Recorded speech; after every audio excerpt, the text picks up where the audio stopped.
26. As I settled into my seat on the flight home, I observed the plane ascending into the sky through the window.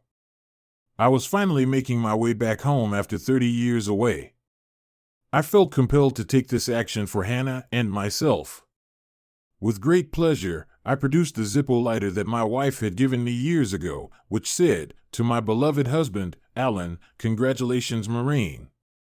By the way, that's me, Alan Roberts, also known as Gunnery Sergeant Alan Roberts or Machine Gun Rob to the people I've chosen to allow into my inner circle over the years.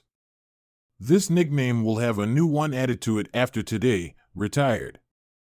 I had worn a military uniform for more than 30 years, now embellished with badges and ribbons that held no personal significance to anybody but me. I was in the reserves for just over 10 of those years. I could genuinely claim to have been there, done that, and acquired every shirt. When Hannah and I got married all those years ago, I was already in good shape. It was after work one day that I actually met her on the side of the road. When I saw her car on the side of the road on my way home from work as a mechanic at a big car dealership in Coeur d'Alene, Idaho, I could see steam rising from her engine and her hood was up. I stopped and offered to help, as is common when one sees someone in need. The fact that she was attractive didn't hurt either. After taking a quick glance, I saw what was wrong. Her fan belt was ripped. The solution was simple. I hurried to a nearby auto parts store and returned with a belt and coolant to replace the one she had misplaced. In no time at all, I got her car running. She said, "Thank you so much. I figured I'd never make it back to Spokane, but I have to get there. Is there anything you could ask of me in return?" I said, "Just make it home safely." She pleaded, "No, please, let me pay you back. May I offer to buy you dinner? Are you a fan of Red Lobster?" What the hell, my thoughts were. I love Red Lobster.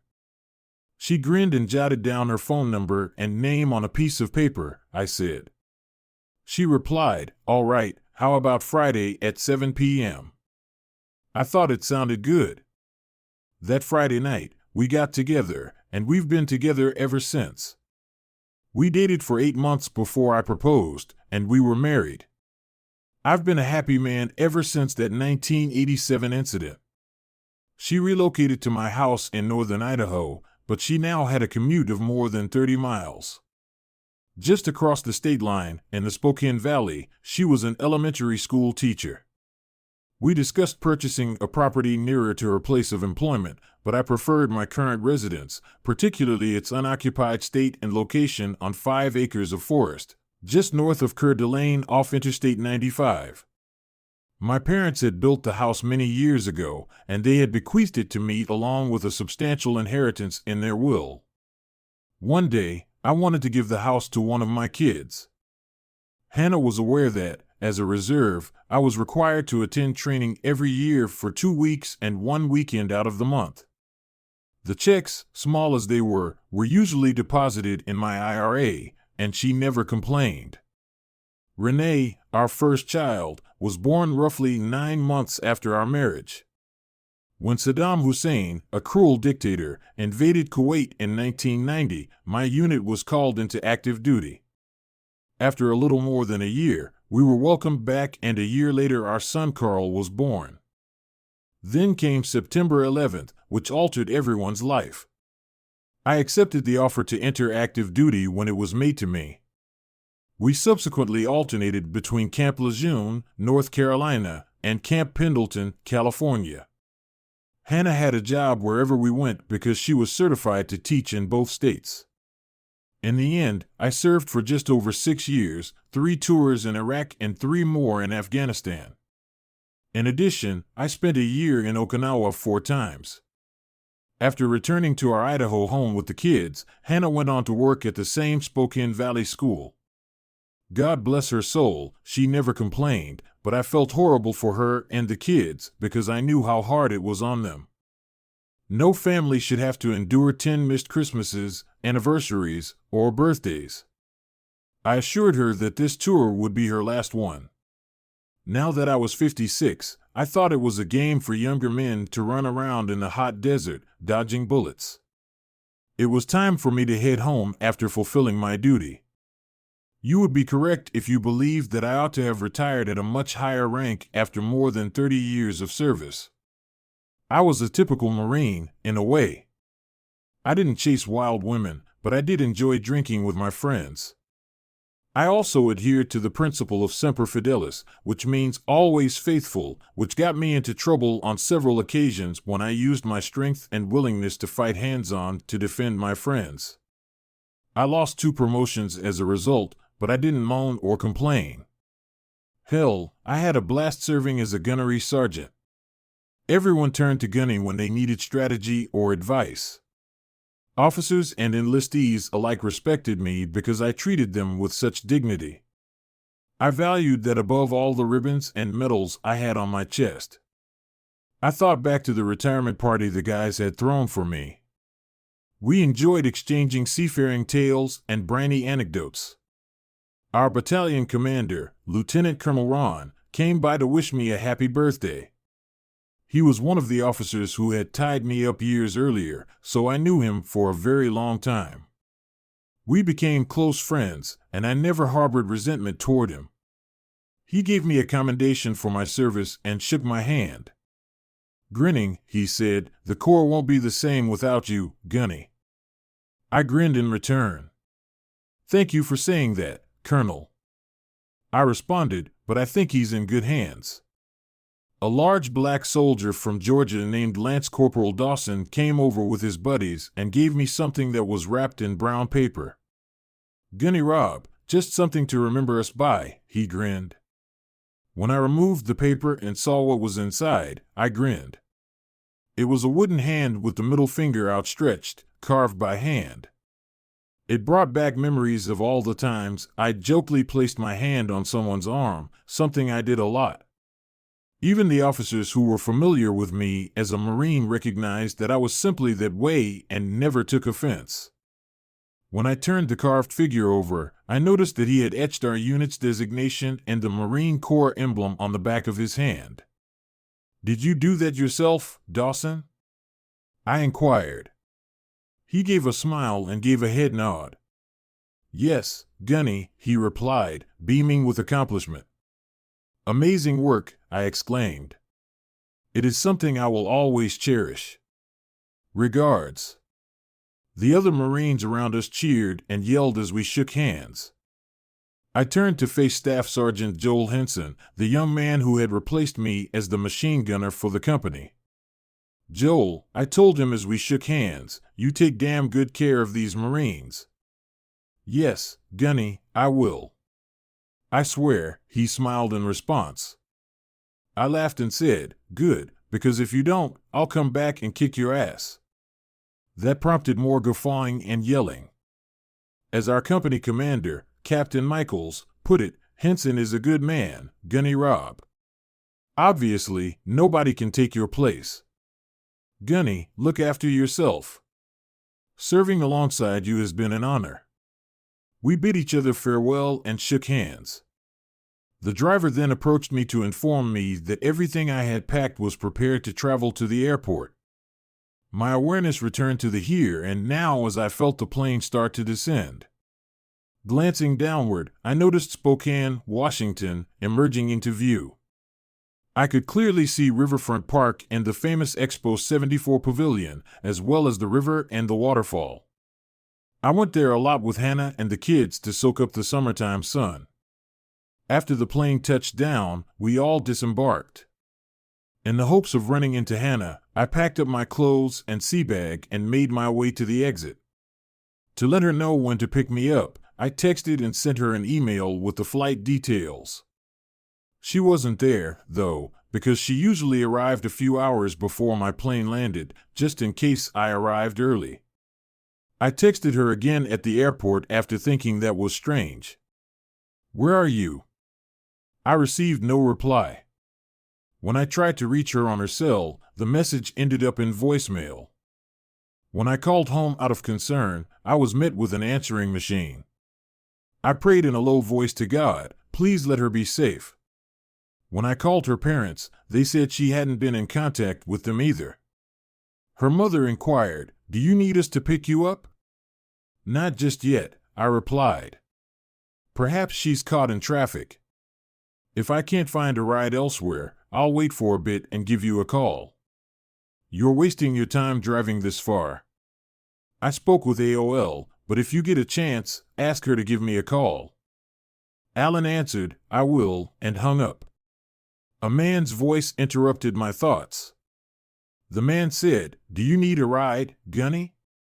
Glancing over, I observed a tall, robust man dressed in khaki packing a suitcase into a white SUV.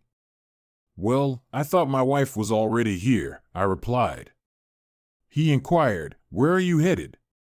"To Idaho, between AOL and Bayou, off Highway 95, I advised him. "No issue," he replied. "I'm heading over there. I would be glad to drive you." What the hell, my thoughts were. It certainly beats hailing a cab. "Thank you," I uttered. "Thank you very much. At the very least, let me cover your gas costs." He gave a headshake. He answered, "No, don't worry about it. That will be taken care of by the business credit card. Feel free to fill up." I threw my clothes in a duffel bag and my sea bag into the Jeep and got in. He said, "Home on vacation," as he got into the car. "Home again for good," I answered. "After a 30-day final vacation, I will formally retire. 30 years from now." He remarked, "That's a long time." "My name is John Sykes, by the way," he said, holding out his hand. "Alan Roberts," I shook his hand and said. He inquired, "Where do you come from?" "The unit has returned from its tour in Afghanistan." I told him, "Flew in from Camp Lejeune." "You've had a busy day, then," he remarked. I said, "You can say that again." I took out my phone and texted Hannah once more. "No worries, I got a ride. TC is at home." He questioned us as we pulled into the driveway. "So, what are your plans?" "Not much," I answered back. "Fishing, hunting, chasing the wife around, you know." He laughed. "Indeed," he acknowledged. "Served in the Army for 25 years, retiring as a lieutenant colonel. I promise you that retirement isn't as exciting as it seems." "What do you do now?" I inquired. "I run a camp for men in northern Idaho," he replied. "Really?" I inquired. "Despite spending my entire life in Idaho, I've never heard of a camp for men." "How long did it exist for?" "It's been around for about 10 years, he stated. "I'm not trying to offend you, but I doubt you've heard of it. We intentionally placed it in Idaho so that it wouldn't be seen." "What kind of camp is it?" I inquired. "It's a camp designed to help men deal with certain personal situations," he explained. "Oh," I inquired. "What kind of situations?" He said, "Well, let me put it this way. Obviously, you've witnessed combat. Has there ever been a Dear John letter from home to soldiers or Marines?" "Never once," I replied. "Then you know what the news that his wife is cheating on him does to a man," he continued. "Too well," I replied. "We help men deal with problems like that," he stated. "The majority of them, unlike you and me, have never received military training, which is the only distinction. In fact, many of the men that visit my camp are terrified of their own shadows." "Oh my God," I exclaimed. "So how do you help them?" "We give them physical strength," he declared. "Then we work on their mental and emotional state and provide all the legal services we can so they can deal with whatever they're facing." I said, "That sounds like a lot. How long do they stay at your camp?" "The regular course lasts 3 months," he stated. "It's very intensive, about the same as recruit training." I said, "That sounds like it. Have you ever spent time as an instructor of drills?" he inquired. Yes, I answered. I performed well during my time on Parris Island, South Carolina. You know the techniques we employ because I joined there as a sergeant and was advanced to the rank of staff sergeant at the conclusion of my service, he remarked. The man's remarks struck me as impressive, and I was interested to see this camp. In fact, I have permission to hire a new senior instructor who will oversee the curriculum, greet new students, and supervise the other instructors. Is that something you find intriguing? I said, it does, I have to admit. Somehow, I feel like we met for a reason. He grinned. Alan, you're really observant, he said. I promise not to tell you lies. You're just not that kind of man. The business has been watching you for a while. On me? I inquired. Why on me? Well, for starters, you're a local resident, a combat veteran with no stellar past, save for a few bar scuffles, he laughed. Meritorious Service Award, Bronze Star, Silver Star, Combat Action Ribbon, Navy Achievement Medal, Navy Meritorious Service Medal, Navy Marine Corps Good Conduct Medal for Purple Hearts, and Combat Action Ribbon. You are the perfect addition to our program, in spite of the bar fights. You are just what our students need, Gunny, no matter what. With concern, I questioned, and you're saying your company has its eye on me? Yes, he answered. All we were waiting on was your retirement application. There is no one better fit for this position than you. You will only report to me, and the salary and benefits are far better than those of the Corps. Sounds interesting, I responded, but there's one but in your application. He gave a head nod. And you'd be right, he stated, passing me a manila envelope that was resting on the chair next to him. You only have one issue that needs to be resolved initially. Please proceed and have a look. When I opened the folder, I saw a well-written report that included information about my wife Hannah Roberts's and the principal of the school where she works, Elroy McEnroe. As I read the report, my heart tightened. It stated that Hannah had met with this man on several occasions when I was away from home, and that they had been sexually involved for more than 20 years. I was appalled to see what was kept on the DVD when I first opened the envelope. Where did you get this? I inquired. I'm not going to insult your intelligence, Alan, he replied. I expressed interest in hiring you for the position, so the company decided to do some background work on you. For obvious reasons, your family life was screened as part of that process. I take it you didn't know that was going on? I shook my head, taken aback by what I saw. No, I was unaware, I admitted. How do you know this has been going on for 25 years? He declared, the investigators we used are excellent, and they have the newest technology for surveillance.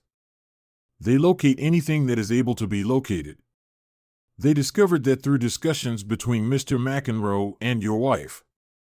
It is evident that your spouse has made every effort to conceal it from you over the years. That clarified why she stayed there for the entire time I was away. Additionally, it implied that she had spent half of the previous 20 years with Elroy. Damn, I thought to myself in horror. I said, what about the kids? That's the only good news in all this, he stated. Both yours. I questioned, how do you know that? Like I said, our investigators are the best, he replied. They collected samples of DNA from both of your kids and matched it to the information in the military file about you. Everything matched. I sensed that you were aware that she wouldn't be meeting me at the airport, I remarked. He gave a head nod. You're right, he replied. The investigators claimed that although they frequently get together after school, she brings him to your house one day a week to carry out the deed. He picks up his car and heads home after she drives him back. They usually drive to your place tonight, and they have maintained this routine since you have been gone, I remarked. Just for a piece of ass, that's a 70-mile round trip. How was she able to accomplish that? I inquired. John gave a shrug. You know, it happens, he remarked. Long business trips, time spent apart from relatives and home. You return from war altered in ways you are not even aware of. The strongest marriage may suffer as a result. What are you going to do about it, is the question. If all this is true, I have no choice but to divorce her, I replied. John gave a nod of approval. Yes, I agree, he replied. What about him? Very good query, I replied. I don't want to go to jail, but I would like to skin him alive. I'll work things out. The report contains all the information you require, John remarked. He's married. His 2 children, by the way, are unaware of his liaison with Hannah. He and his wife have 2 children. Will you vouch for the accuracy of this information? I inquired. He gave a head nod. Absolutely, he said. If I had any doubt at all, I wouldn't have shown it to you. I'm really sorry, Gunny. You're a good man, and you don't deserve this. Who does deserve it? I inquired. Well, said John, we reached the turnoff to my house, and JN turned onto a narrow paved road. A few minutes later, we pulled up to my driveway and turned in. You're really out in the middle of nowhere, he said, as he drove down the driveway and stopped in front of my house. Nice place you have here, he said. Thanks, I replied. My parents built this place with their bare hands. I was hoping Hannah and I could live here in retirement. I guess it'll just be me here, at least for now. John turned to look at me. Listen, Alan, he said, holding out a business card to me. Call me when you can and come to camp. We can talk about it if you want. We even have counselors to help you through it if you feel the need. I'll introduce you to the guys, give you a tour of the Nickel, and tell you a little more about what we do. I think this will help you make up your mind. Feel free to wear your uniform if you want. I'm serious about this job, but you need to take care of this one, he added, pointing to a manila envelope. I nodded my head in understanding. Thanks, John. I said, for the trip, for the offer, for everything, I'll take care of it. I promise you, I'll be in touch. We shook hands, and I got out of the SUV, grabbing my car bag and bag of clothes. He turned around and drove off, and I headed for the front door. I carried my things into the bedroom and put everything in its place, still in shock at what John had said.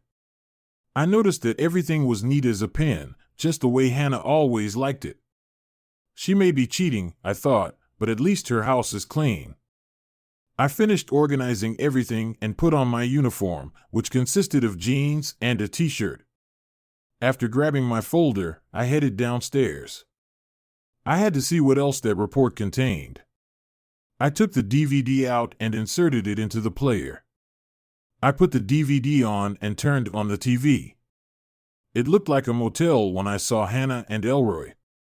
He said, "So, when are you going to dump him?" She answered, "I don't know, probably not until he retires." "If you play your cards right, you could get half of his retirement checks and most of his savings and 401k, Elroy stated. That was her strategy. I'm glad I still have the prenuptial agreement she signed before our marriage. When Dad passed away, the form was ready for me. I just needed to write her name on it. The house and the inheritance they left me were his 2 main concerns. When I was done listening, I took out the phone book. I gave a family law attorney a call and we scheduled a meeting for the following morning because it wasn't too late. I gathered a few of her belongings before heading upstairs and placing the bags by the door. I said to myself, screw her. If she wants to leave, I'll let her go. After that, I sat down on the couch and thought back on my life with Hannah. I thought everything between us was good. Yes, we experienced the typical issues that any married couple faces, but we were always able to resolve them. I never imagined that she would settle for a marshmallow man. I always assumed that if she was going to cheat, it would only be with someone much bigger than myself. Thinking about it even made me laugh aloud. But in all the years we'd shared, I'd never once guessed that our passionate relationship was hurting her physically. I had never heard about it from her. Her constant trim figure, even after our kids were born, amazed and impressed me. Going to my office, I opened the cabinet containing my indoor tools. There was an unopened duct tape package on a shelf. As I was examining the 2 rolls in the package, an idea suddenly occurred to me. After grabbing the zip ties and duct tape, I shut the cabinet. I went to the gun cabinet, opened it, and took out a handgun with a .45 caliber. I checked to make sure it was empty, then returned to the dining room. After setting everything out on the table, I made a sandwich, got a beer, and sat down to wait for them. I heard a car pull into the garage just as it was getting dark outside. After a few minutes, I could hear Hannah opening the door and the 2 of them chatting and laughing. It wasn't until they got to the main part of the house that they noticed me sitting at the table.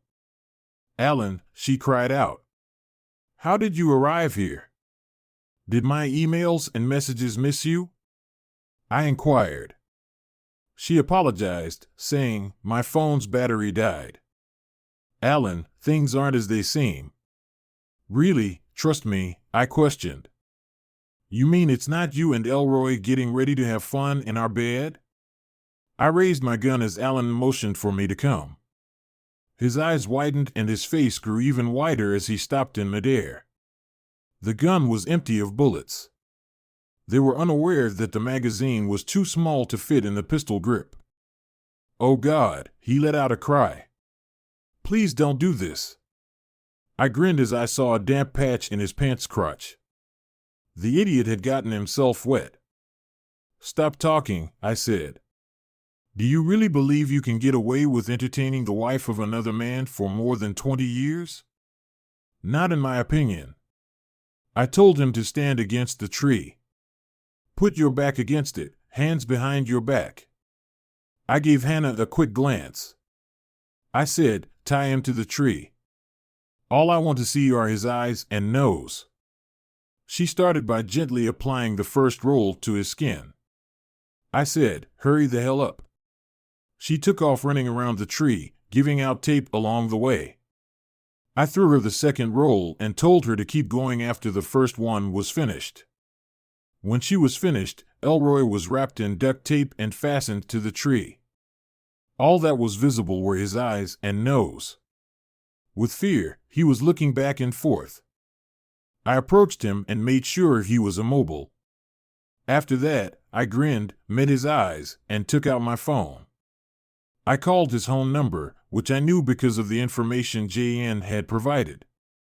A female voice called out, "Ma Anro residence, Judy speaking." "Mrs. McEnroe, my name is Alan Roberts," I responded. "Is your husband, Elroy, here?" "No, he has a meeting with the teachers at his school," she responded. "May I take a message and ask him to call you back?" "That won't be necessary, Mrs. McEnroe, but thank you anyway," I replied. "I apologize for the deception, but the truth is that your husband is at my house with my wife, and I think you should come and get him." Beneath the tape, I watched Elroy's eyes enlarge even more. "What is he doing in your house with your wife?" Judy responded. "Well, they were going to have sex, but they had a change of plans," I replied. "What?" Judy exclaimed. "Are you certain of that? Is this a sick joke of any kind?" "No, ma'am," I answered. "It's not a jest. They have been in a relationship for more than 20 years. She yelled, 'That bastard!' I intend to take that bastard by the ass. I will come and retrieve him, goddammit. Where are you located?" "Idaho, east of AOL on Highway 95, I replied. "I'll send you directions." She said, "Mr. Roberts, thank you. I'll be there as soon as I can." I texted her the directions to my house after our conversation was over, and then I looked at Elroy, who was even more terrified than before. I'm going to have a little talk with my wife right now, if you don't mind, I said to him. Remain where you are. Can you hear me? The tape prevented him from shaking his head, despite his best efforts. I motioned for Hannah to come in. I moved with her as she moved to the side. I motioned for her to sit on the couch and held the TV and DVD player remote when we got inside. I inquired, "How long does this last? And before you say anything, remember that I know a lot more than you think." Silently, "It's been going on for a while," she remarked. "For a while?" I inquired. "A month? 1 year? 10 years ago? 20 years? More time?" "Longer," she stated while bringing her face down. "Longer?" I reiterated her response. "I see. When did it begin?"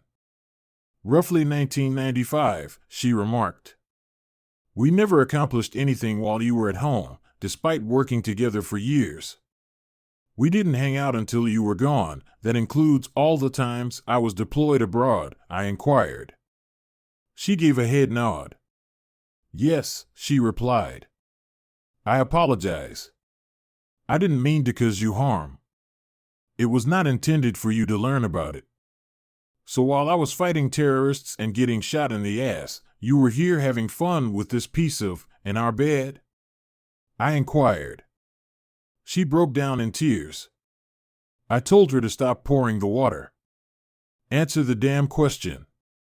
She nodded her head while wiping her eyes. "Yes," she replied. "Please let's move past this. Can't you give me a second opportunity? Accomplish this?" I inquired. "Are you serious? Do you really believe that I should ignore your infidelity? Please provide one convincing argument as to why I shouldn't kick your ass out right now." She said, "It shouldn't concern us," but I knew she was lying because I had overheard her telling Elroy the same thing. I said, "It's too late for that. I'm seeing a lawyer tomorrow." She said, "You don't want to do that. Elroy said if you try to divorce me, I can get half your pension, the house, and everything else." As I held out the prenup, I laughed. I said, "There's only one problem. You signed a prenuptial agreement years ago, do you recall?" Surprise. "It remains true and unquestionable. If I don't have to, you don't get anything at all. I own the entire house. Recall that it was my parents' wish for me. In the event of infidelity, the prenuptial agreement lays out exactly what happens. I will follow it to the letter, so don't worry. I keep all of my retirement contributions, and you get 40% of our combined savings with no assistance." "I'll argue with you," she declared. I pointed the remote control at the TV and said, "I figured you'd say something like that." A video of her having fun with Elroy appeared on the screen when I hit the play button. She covered her mouth with her hand as her face turned white. "Oh my God," she exclaimed. "What is the source of this? Please switch it off." "It doesn't matter how I got it," I replied. "What matters is what your school board will do when they get a copy of this." She gave me a startled look. She declared, "I'm going to lose my job. Elroy will also do so. Please, don't do this at all." "So you'll sign the papers when you get them?" Deflated, I asked. She gave a head nod. I cranked up the video's volume and skipped right to the scene where she said I was too big for her. "Can you explain that to me?" I inquired. "In the entire time we've been dating, you have never voiced a complaint. Why did you remain silent?" "I didn't want to hurt your feelings," she replied. "I have always had a low mood. You always made me feel at ease, so at first, I liked it. But eventually, it began to hurt. And that's why you started making excuses not to have sex with me?" I inquired. She gave a head nod. "Yes," she replied. "I'm really sorry." I told her, yeah, that's what you said. I took her purse and her keys out of it. I took out her house keys and then her wallet. I removed her regular credit card and ATM. I left her STCU card in her wallet after noticing it. I was aware that she was a member of the Spokane Teachers Credit Union and that she routinely transferred 10% of her take-home pay into the account. I reasoned that she could use that account if she needed money. I threw her handbag back onto the sofa. Quietly, she uttered, "I suppose I should probably pack up and leave." "Not right now," I replied to her. "You still need to provide an explanation. To let them know why we're divorcing, you must tell your parents and our kids what you did." "Please, please, please don't make me do this," she sobbed. "Why?" I inquired. "You've cheated on me for the past 20 years with no issues. You must not feel guilty about what you did, do you?" She sobbed, "I know they'll hate me." "It's unfortunate," I said as I answered the phone. Just as I was about to give her parents a call, I noticed headlights coming into the driveway. I assumed Judy was coming to retrieve her husband. "Ah, Judy is here, I see. You could begin by telling her the reason behind your entertainment of her husband." The door was knocked on a moment later. When I opened it, I noticed a fairly young-looking, well-fed woman. She had a nice appearance and was wearing her torn jeans very tight. She was staring at me even more than I was at her, and I couldn't help but notice that. "Yes?" I inquired. She asked, slanting her eyes to my crotch, "Are you Alan Roberts?" "Yes, and you must be Judy McEnroe," I replied. "Yes, for now," she replied. "Please come in," I said, opening the door. "So where is that nasty piece of hiding?" she inquired. When she said that, I grinned. I fell in love with this woman right away. "He's a little tied up right now," I replied. "He's not going anywhere, I assure you." Judy's face reddened with anger as she glanced at Hannah. "So it's you having fun with my soon-to-be ex-husband," she replied. Her eyes widened upon seeing my wife. "Hannah Conroy, it's you, oh my God. I ought to have been aware." "Please stop," Hannah yelled. "Shut up, you goddamn." Judy sobbed. "I have to kick your ass by the middle of next week." "How are you able to do that? You're having an affair with a Pillsbury Doughboy, and you're married to this gorgeous piece of man-meat?" Judy turned to face me. She questioned, "Where is that nasty bastard?" I said, "I'll take you to him." "Wait." I proceeded to my office and unsealed the duct tape cabinet. I found what I was looking for pretty quickly, a bottle of 90% isopropyl alcohol, a fairly clean rag that was once a t-shirt, and a box-cutting knife. I asked Judy to follow me back to the front room. We stepped outside, and I indicated Elroy's safety deposit box, which was in the tree. Judy saw that he was covered in duct tape and started laughing. I could see the fear in Elroy's eyes, and he wasn't overly thrilled to see his wife. "Alan, I like your style," she remarked. "It's going to take forever to rid him of all this." I put the rag and spork down and shook my head. I said, "No, it won't take." She extended her hand. "Hold on a minute," she uttered. She approached him and gave him a direct look. "You're a damn for a second," she uttered as she removed the rings. She dropped the rings to the floor. "You haven't touched me in months, and now I know why." I made up my mind not to irritate this woman. With a box cutter in hand, I cut the band. I took a step back and turned to face Hannah. When Elroy was free of the tape, he collapsed to the ground and writhed in pain. "Okay," I said to him, "get up. Get your ass in the house." Judy said, "He's been more fun to be with than I've had in years," as she watched Elroy dash inside the house. She begged, "Please, haven't you done enough?" "No," I replied. "Call your mom and put her on speakerphone." Hannah gave her parents a call. When she was answered, she said, "Hi, Mom." "Hannah," she sobbed, "it's me, Hannah." Hannah asked her mom, "What's not right? Are you in pain?" "Mom," a sobbing Hannah said, "Alan is kicking me out of the house." Her mother said, "Why is he doing that?" "He discovered that I had an affair with him," sobbed Hannah. With evident anger, her mother questioned, "You did what? How could you, you stupid person, harm your husband like that? I believed that I had raised you more properly. How in the world are you not okay?" "Mama, I don't blame him for throwing you out." "Could I please stay with you for a little while?" inquired Hannah. "I think so, but not for too long," said her mother. "And no men, do you understand me?" "Thank you, Mom," she said.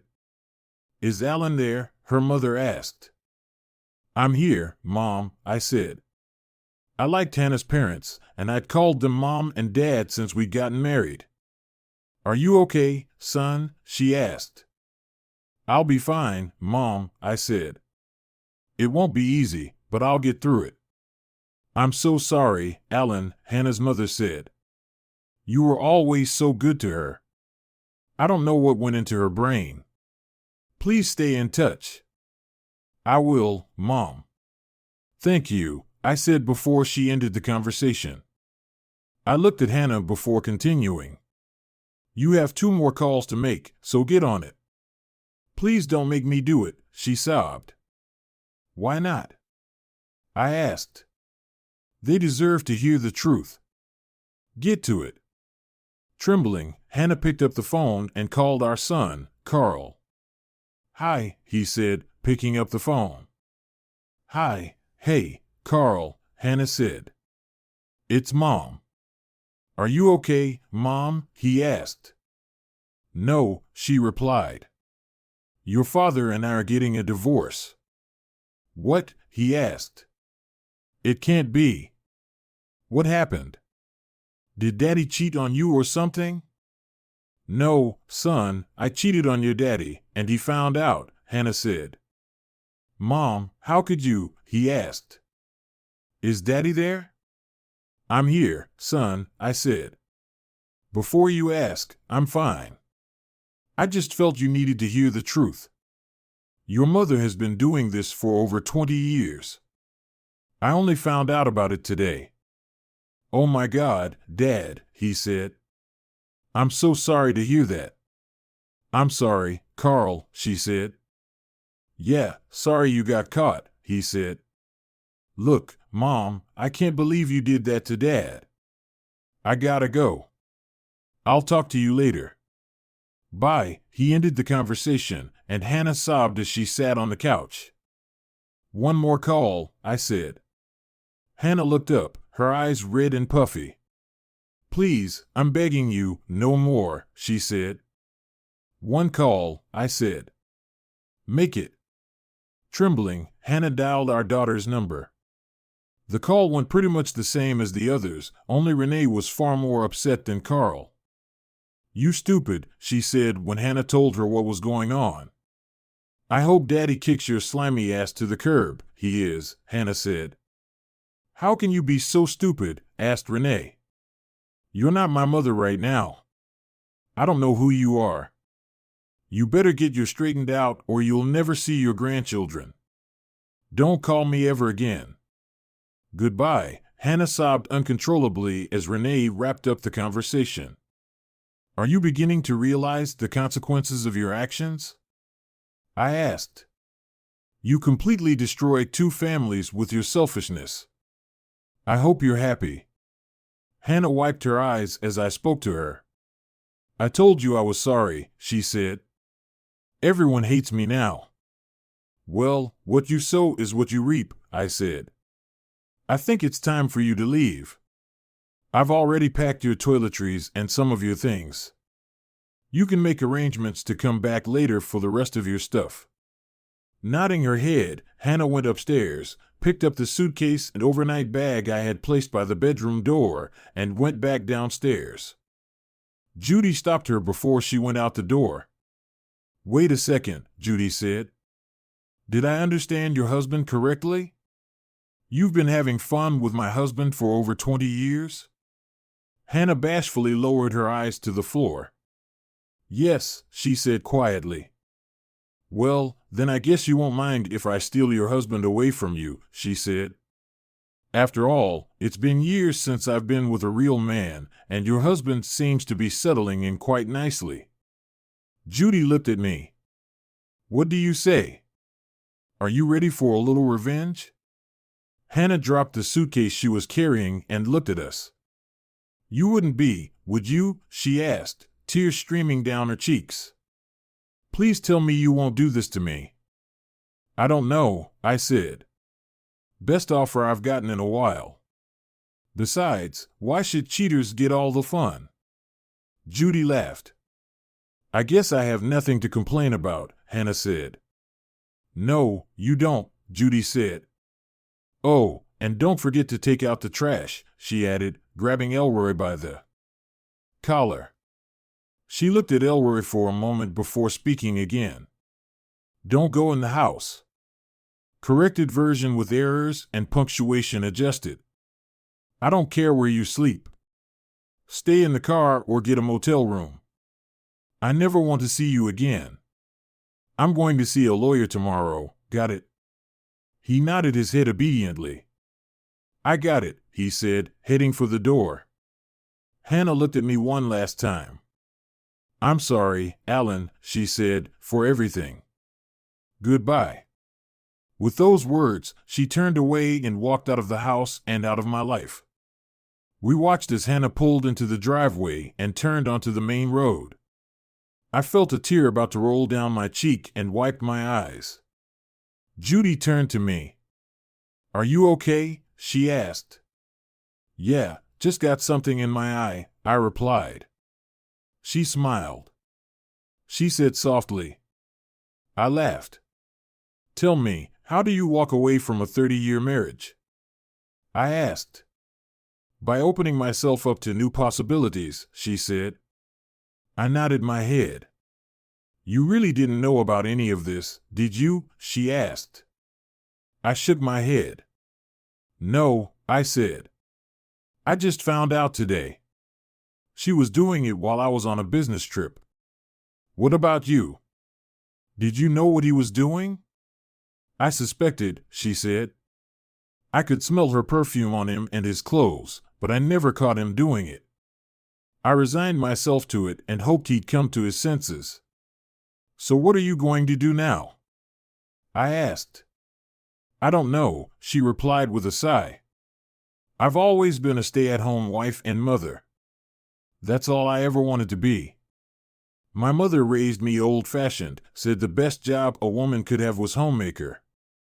I married right out of high school and never had a paying job. All I wanted was to make my husband happy and raise my children to be the best they could be. But I'll manage. I nodded my head. I had no doubt she'd get back on her feet. Did you really mean what you said earlier? I asked, about love and all that. She laughed. Do you want to stay the night? I asked. Would you be okay with that? She asked. I'd love the company, I said. I guess I wouldn't mind either, she said. That night we made love before going to bed. I inquired, why? Did you stay with him then? Believe it or not, I loved him, she said. Once, he was a good man. At first, he always took care of me and the children. You loved your wife too, didn't you? Yes, I did, I said. Some part of me will probably always love her, but I'll be damned if I'll put up with her cheating. I feel the same way, she said. As far as I'm concerned, my marriage is over. I kept my vows, but once he broke them, it was over. So now what? I asked. You mean us? She asked. I nodded my head. Yes, I said. I've never been the type to get into a one-night stand relationship, and I'm too damn old to start dating again. Is that your way of saying you like me and want to keep dating me? She asked. I guess I do, I said. Well, she began, I like you too, Alan Roberts. If it's all the same to you, I'd like to see what happens. I'd like that too, I said. She smiled. Okay, she said. The next morning, good morning, lover, she said with a smile. Would you like some breakfast? I'd love to, I said. Okay, she said, I've already made coffee. What do you have planned for the day? I have an appointment with my lawyer this morning, and then I'm going to talk to someone about work, I said. What about you? Well, I'm going home after breakfast, and then I'll make my own appointment with the lawyer, she said. I'll see you downstairs, she added before she left.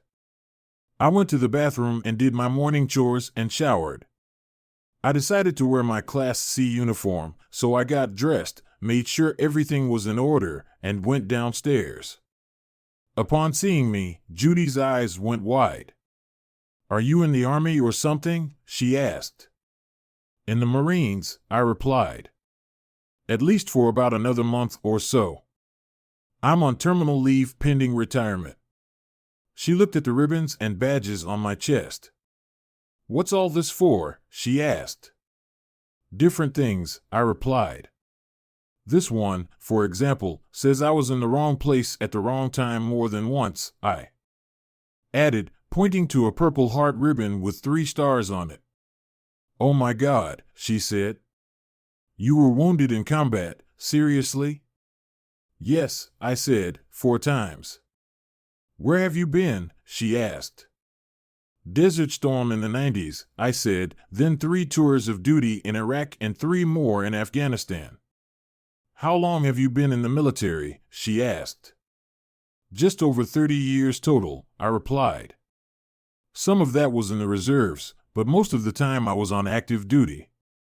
So your wife cheated on you with my husband while you were in the war? She asked. And he knew what you were doing? Yes, I said. She shook her head in bewilderment. What she said. He'll pay dearly. We ate breakfast and then headed outside. She asked me to call her after she got home, and I promised I would. The meeting with the lawyer went well.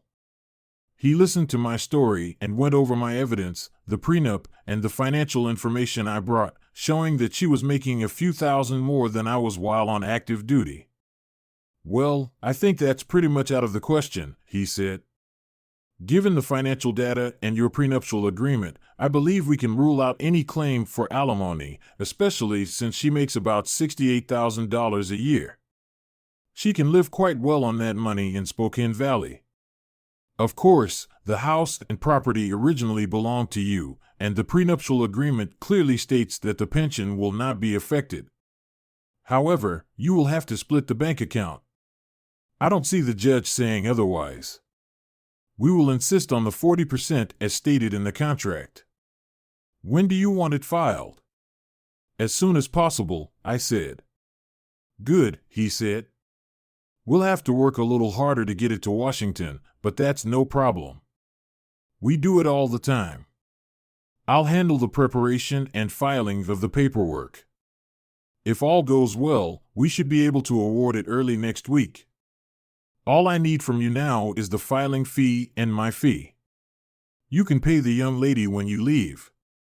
He held out a piece of paper to me. Here's a list of things you must do to protect yourself, he added. I hope your wife hasn't gotten to the bank yet. I looked over the list. I would definitely have to stop by the bank on my way out of the house. Most of the rest could be done online. Any questions? He asked. I shook my head. Not at the moment, I said. He handed me a card and shook my hand. Feel free to call if you need anything, he said. And good luck. I stopped at the exit, paid the filing fee and prepayment, and hit the road. Once in the car, I called John, just finished with the lawyer.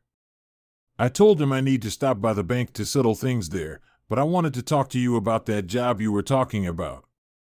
I'll be here, Gunny, he said. I look forward to seeing you. After the conversation ended, he sent me a text message with directions to the campground. I went to the bank and found that Hannah hadn't touched the account yet, so I withdrew 60% and used it to open a new account in my name only. I then canceled the joint credit cards, paying off the balance. I also ordered a new ATM card and a new credit card for myself. After that, I traveled to the campground, which was about 35 miles northeast of my home. Unfortunately, the drive was a little longer, but it was a good day and it gave me a chance to reflect on my life. In just one day, I went from a happily married man anticipating retirement and old age with his wife to a man learning that I had been made a fool of and cuckolded for over 20 years. 6 of those years I was in a war zone, literally putting my life on the line. I realized that emotionally, I dealt with Hannah's betrayal the same way I dealt with armed fanatics and terrorists wanting to kill me in combat. At least there was Judy. I don't know how I would have handled it all alone. I certainly liked her vigor and candor, and she was damn good in bed. I just hoped I wasn't making a mistake by getting involved with her so soon after I dumped Hannah. Finally, I pulled onto the road leading to Camp Rollins. There was no traffic on the narrow 2-lane road, so I was going pretty fast. I pulled up to a gate with a small guard booth and stopped. An armed man in a camouflage uniform came to my window. "I'm here to see John Sykes," I said. "The name's Roberts, Alan Roberts." I handed him John's card and my driver's license as I was commanded. "One moment, sir," the guard said. He inspected my truck and went back to the shack. I watched him talk to someone on a field. After a minute or two, he returned to my truck and handed me back my license and business card. "Command Sykes is expecting you." "Welcome to Camp Rollins, Gunny Roberts," the man said. I started to thank him, but he had already left to open the gate. He waved at me as I drove by, and I waved back. After driving around a few more tight turns, I found myself in the grounds of a typical military camp. Wooden buildings were neatly arranged around a central area where groups of men marched or ran around. Everything was spotlessly clean, and the grounds were neatly manicured. I found the camp headquarters and parked in front of it. I stepped inside and was greeted by an attractive blonde woman in a professional skirt. She looked up and smiled as I entered the office. "You must be Sergeant Roberts," she said. "Yes," I replied. "Welcome to Camp Rollins," she said. "Command Sykes is expecting you. Would you like a cup of coffee?" "Yes, please, that sounds great," I said. "Black, if that's okay." "Sure," she said. "Please come in." I knocked on the door, and he, on the phone, invited me inside. I noticed he was wearing a khaki-colored uniform shirt with a set of silver oak leaves denoting the rank he held in the Army. He hung up the phone and stood up to greet me. "Glad you could make it, Gunny," he said. "Please have a seat." I sat down just as the receptionist brought me my coffee. I thanked her and took a sip. It was just what the doctor ordered. "I take it you had no trouble getting here?" he asked. "None, you gave excellent directions," I said. "Good," he said. "Before we get too deep into things, let me tell you a little more about the people who come here. Every man who comes through these gates is a victim. All of them have been cheated on, and many of them have been abused in one form or another. Sometimes that abuse is physical in nature. Almost every man who comes through here has been emotionally abused. Other times, they have been both physically and emotionally abused, and that's in addition to cuckolding and humiliation. I could relate to that," he continued. "On top of that, these men are what you might call wimps. I know we're not supposed to use terms like that these days, but I believe in having an honest conversation," he said.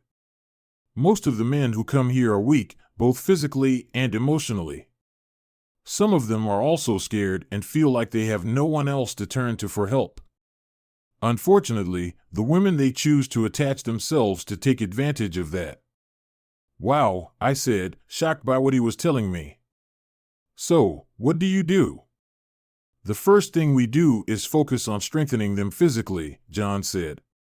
We deny them access to the internet and don't allow them to use any electronics, cell phones, laptops, tablets, whatever, for the 3 months they are here. There is no internet. That means no email, no Facebook, no YouTube, nothing. I laughed. I bet that will be well received, I said sarcastically. He laughed. Sometimes, he said, before they got here, some of these guys spent all day looking at their cell phones, completely oblivious to the world around them. We take that opportunity away from them and force them to face their problems. So, how do they keep in touch with their families? I asked. That's a valid question, John said.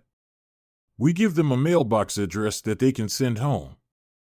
Any communication is done through regular mail. We have post offices in Bonners Ferry and Clark Fork, and mail is delivered twice a week. It's a long way to get to the post office, I said. John nodded his head. We don't want spouses sending people to cause trouble, he said. We have armed guards, helicopters, and an electronic security perimeter around the camp. If anyone tries to get inside, we know about it. Has anyone ever tried to get in? I asked. There have been attempts, John said. Fortunately, we were able to neutralize the threat. There's an unclassified briefing on that in the packet I'm sending home to you. Neutralize, I thought to myself, an interesting term to say the least. I couldn't help but wonder what he meant by it. So, tell me more about the training itself, I said. I'll give you a brief overview. Everything is described in the packet. I'll send you home. The first month is the most difficult for the students, John explained. In addition to being weaned off modern electronics and the internet, they undergo rigorous physical training very similar to the first phase of recruit training. Their day starts at 0500 with a curtsy, they double pace everywhere, and the instructors are pretty strict, if you know what I mean. In the second month, we introduce students to their counselors, John says. They go through a very intensive counseling session to sort out their problems. Of course, the physical training continues, and we start teaching them self-defense. In the third month, we reinforce all of that and introduce them to lawyers so they can deal with any legal issues they have. He glanced at his watch before continuing. As a matter of fact, there's a group class going on right now you might be interested in. Sure, I said. We walked out of his office and went to another building. Opening the door, he motioned for me to go in first. When I stepped inside, I saw a group of men sitting in a semicircle in front of a female counselor. The instructor sitting by the door froze as John entered, then nodded to me and sat back down. We took our seats at the back of the room and watched in silence. One of the students recalled how his wife made him service her lovers, both orally and anally, while she laughed and belittled his manhood. He burst into tears, and the students on either side of him patted him on the shoulder, assuring him that everything would be okay. I looked at the instructor, a large man with sergeant chevrons on his collar.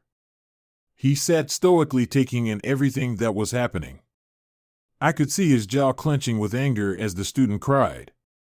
While the counselor was talking to the student, I made the decision to join this organization. If there was anything I could do to help these poor people, I would do it. After listening to some more counseling, John invited me in, and we left. He walked me around the camp, showing me what they had to offer. From there, we went to the instructor hut, the building where the instructors gathered to keep up with the latest news. There were several men there dressed in the same khaki-colored shirts as John, some wore sergeant chevrons, and a few wore the insignia of a staff sergeant. John had them gathering in the main part of the hut and introduced me to them. We talked for a while, and I learned that about half of them were former Marine Corps drill instructors, and half were former Army NCOs. From the conversation, I realized that these people are a tight-knit group, and they really care about the well-being of their students. So, "Do you want to join the team?" one of them asked me. I looked at John before answering. "As a matter of fact, yes," I said. John smiled before he spoke. "I've asked John to be our new senior instructor. John said he's on terminal leave right now, so it'll be a while before he's working here full-time. In the meantime, I'd like him to spend some time here getting to know everyone." The others nodded their heads approvingly. "Welcome aboard, Gunny," one of them said, shaking my hand. The others followed suit. "Thank you," I said. After that, John and I went back to his office, talking about work and what was being done at the camp. "So," John said, "are you in?" I nodded my head. "Yes, John," I said. He smiled and shook my hand. "Welcome aboard," he said. "If you don't mind me asking, why did you decide to join us?" John asked. "Listening to that man in counseling," I said, "I never knew this sort of thing actually happened. I thought they just read about it on the internet." "Yeah," John said, "it's a lot more common than people realize." "By the way, I suppose I should make you an official proposal," he said, laughing. He handed me a piece of paper, and I nearly fell over when I saw what the company was offering, a salary far in excess of what I was getting in the Corps and a benefits package to die for. Of course, I accepted the offer. "Okay," John said, handing me a stack of folders. "A little light reading to get you through the next few weeks." I laughed. "Feel free to come back anytime you want." "You'll definitely want to come to the burning ceremony," he said. "What's that?" I asked. "It's something we do at the end of every class," he said. Saying goodbye, I picked up my folders and headed home. The next 3 weeks flew by quickly. Hannah received the divorce papers and immediately signed them without contesting anything. The attorney called me and told me my divorce would be final in 30 days. Judy filed for divorce from Elroy, but her divorce would take longer, at least 90 days, because she filed in her home state of Washington. I never heard from Hannah again, nor was I interested. Her parents arrived about 2 weeks after I filed for divorce and took the few things she wanted out of the house, along with the rest of her belongings. I gave them the cashier's check for her portion of the bank accounts as well as all of our pictures of her. I didn't want anything in the house to remind me of her. According to Hannah's mother, she was too embarrassed to make eye contact with me. Somehow, I wasn't surprised. However, Judy spent the last 3 weekends at my place, and we had a great time. I took her fishing on Lake Pend Oreille, and she had a lot of fun. Hannah was never a fan of this activity, but Judy took to it with gusto, eagerly cleaning and cooking the kokanee salmon we caught. I developed the routine of stopping by the camp a few times a week to chat with all of the instructors. I found out that, despite a few of them beginning new relationships, they are all divorced combat veterans. In order to learn more about the reasons behind the students' initial visitation, I also went to multiple group counseling sessions. I have to admit that I was moved by their stories. I also discovered why there was such strict security around the camp. One of the students was a victim of an organization named Masses, as far as I could determine. He fled his wife and arrived at the camp, but the group was committed to getting him back.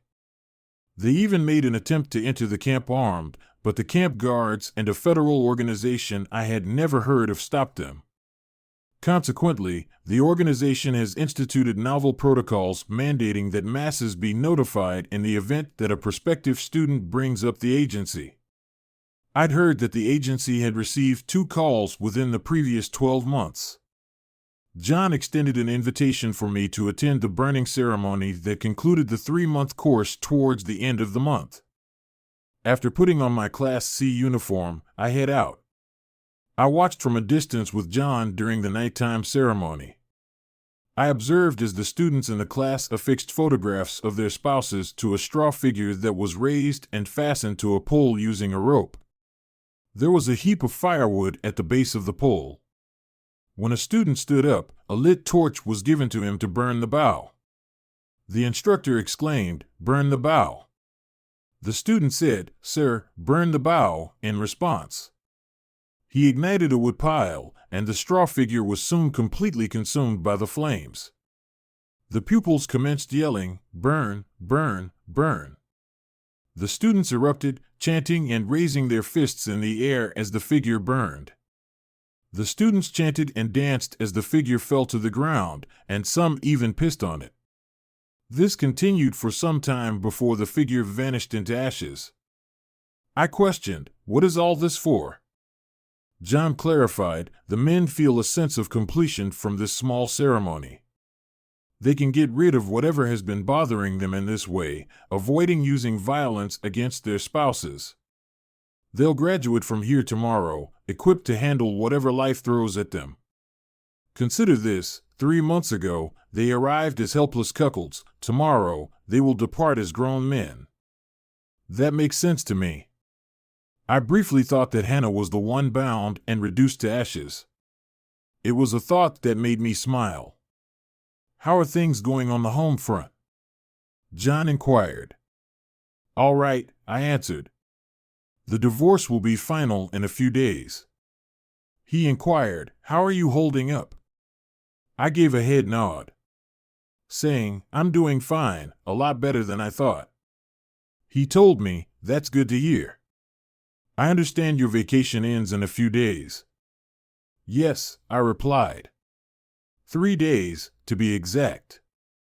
"Superb," he declared. "By then, I anticipate you being prepared to greet our newest pupils. In 4 days, they will arrive here. Additionally, you will require this." Glancing into his pocket, he continued. He gave me a tiny box. When I opened it, I discovered a pair of shiny metal chevrons. I questioned, "Sergeant Major?" "Yes," he answered. "This signifies that you are a senior instructor. Many congratulations." Saying thank you, I spoke. He grinned. "No," he responded. "Thank you." Judy and I spent the next 4 days together. She accepted Elroy's offer to buy out her half of the house. Hannah was eager to leave the place because it seemed like he was going to move in with her. When I proposed that she move in with me, she accepted right away. I moved everything she wanted out of their old house, rented a trailer, and moved her in with me. For a while, it would be tight, but I was confident we could manage things. Judy fed me a breakfast fit for a king after watching me get ready for my first full day at camp. As I left the house, she gave me a thermos of coffee and gave me a kiss. "Side steps ahead," she smiled and said. "I will." I was open to trying a relationship with Judy even though I had no idea where it would go. She had so far been able to fill the void left by Hannah, and I couldn't recall ever feeling so satisfied. After arriving at the campground, I went to the welcome center. I looked in the mirror, repositioned my hiking pouch so that it covered my eyes, and stepped out onto the porch to look down at the men on the trail. I cried out, "Oh my God," as I turned to face the few men who were gathered in the parking lot. They don't even send me humans to begin with, so how in the world do they expect me to make men? Before I start cursing, get this sorry bunch out of my sight and start processing them. The man said, "Yes, Sergeant," and led the group to processing. I turned around and saw John as they were leaving. He had an ear-to-ear grin. "Well done," he exclaimed. "Welcome to Camp Rollins. I appreciate you viewing. Please watch the next video and subscribe to my channel if you liked it.